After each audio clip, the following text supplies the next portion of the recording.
Haemorrhage का मतलब है ब्लड वेसल्स का फट जाना, मतलब ब्लड का टिश्यू में लीक करने लगना। जाहिर सी बात है आपको इस बात से अच्छे तरीके से ये बात समझ में आ गया होगा कि ब्रेन हेमरेज क्या होता है। ब्रेन हेमरेज में क्या होता है? ब्रेन हेमरेज दरअसल ब्रेन में जो ब्लड वेसल्स ब्रेन को न्यूट्रिएंट्स और ऑक्सीजन प्रोवाइड कराती हैं ब्लड के थ्रू, वो फटकर जब ब्रेन में ही ब्लड लीक होने लगता है तो ही इसे ब्रेन हेमरेज कहते हैं। ये एक प्रकार का स्ट्रोक होता है। पर ये होता कैसे है, चलिए इस वीडियो में आज हम यही बात ढंग से जान लेते हैं। देखिए, ब्रेन की आर्टरी जो ब्रेन में ब्लड सप्लाई कराती है वो यहाँ से हृदय से निकलने वाले आर्टरी से कई सारे ब्रांच में डिवाइड हो जाती है, जिसे कैरोटिड आर्टरी के नाम से जानते हैं। ये कैरोटिड आर्टरीज हमारे ब्रेन में जाकर बिल्कुल कई सारे ब्रांचेस में बंटकर पूरे ब्रेन को ब्लड सप्लाई कराती हैं। अगर व्यक्ति को कई साल से और बहुत ही इंटेंस स्ट्रेस की वजह से हाई ब्लड प्रेशर रहता है, या अगर व्यक्ति को ब्रेन ट्यूमर हो गया हो,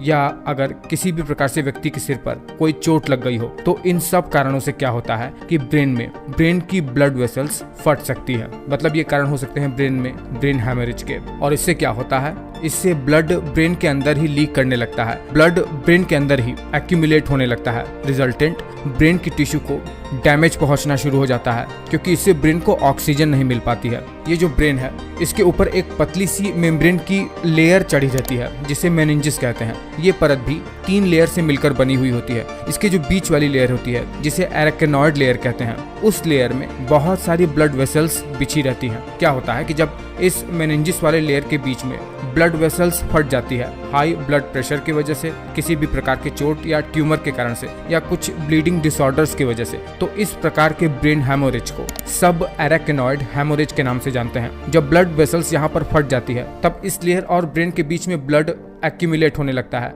जिससे ये लेयर नीचे ब्रेन टिश्यू के ऊपर प्रेशर बनाती है। इससे ब्रेन को ऑक्सीजन नहीं मिल पाता है, जिससे वहां की ब्रेन टिश्यू मरने लगती है। वही जब ब्रेन टिश्यू के अंदर कहीं पर ब्लड वेसल्स फट जाती है और वहां पर ब्लड लीक होने लगता है, तो इसे इंट्रा सेरेब्रल ब्रेन हेमोरेज के नाम से जानते हैं। यह भी हाई ब्लड प्रेशर, ट्यूमर और किसी भी प्रकार से सिर पे चोट लग जाने के कारण से होता है। ब्लड हेमोरेज के लक्षण क्या क्या होते हैं? इसमें दौरे पड़ सकते हैं, एक हिस्सा शरीर का पूरी तरीके से वीक हो जाएगा, नमनेस सा, एक हिस्सा चेहरे का लटक सा जाएगा, मानो शरीर को लकवा मार गया हो, सोचने समझने की शक्ति में दिक्कत होगी, बोलने में दिक्कत होगी, चलने में, बॉडी बैलेंस बनाने में दिक्कत हो सकती है, सिर में हमेशा दर्द रहता है। और इसका डायग्नोसिस MRI और CT स्कैन से होगा, जिसमें डॉक्टर ये पता लगाएगा कि ब्रेन के किस हिस्से में ब्रेन हेमरेज हुआ है। उसके बाद ही ट्रीटमेंट आगे बढ़ती है। आपको पिछले के वीडियो में मैंने ये बात बता रखा है कि ब्रेन हेमरेज दरअसल एक ब्रेन स्ट्रोक का ही प्रकार होता है।